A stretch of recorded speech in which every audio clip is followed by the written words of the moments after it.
રાજ્યમાં છેલ્લા કેટલા સમયથી શ્વાનનો આતંક યથાવત રહ્યો છે, ત્યારે તેમાંથી સુરત પણ હવે બાકાત રહ્યું નથી। ત્યારે સુરત શહેરમાં રખડતા શ્વાને આતંક મચાવ્યો હતો, જેમાં સ્કૂલે જતા બાળકો તેમજ રાહદારીઓ પર શ્વાને હુમલો કર્યો હતો।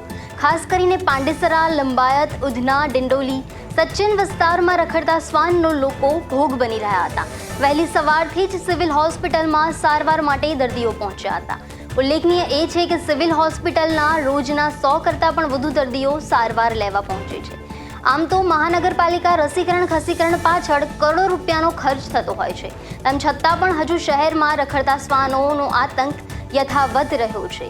ત્યારે હવે આ પાછળ મહાનગરપાલિકા દ્વારા કેટલા પગલાં લેવામાં આવશે તે જોવાનું રહ્યું છે।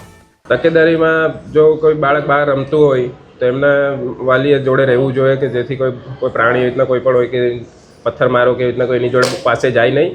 અને જે ઉંમરલાયક છે એમને કહ્યું કે જો તમે મોર્નિંગ વોકમાં જાઓ તો એમની જોડે લાકડીને એવું હાથમાં લઈને ચાલો, અને અંધારું હોય ત્યાં થોડી લાઇટને એવું કરીને ચાલે કે જેથી કરીને પગ મુકાય નહીં।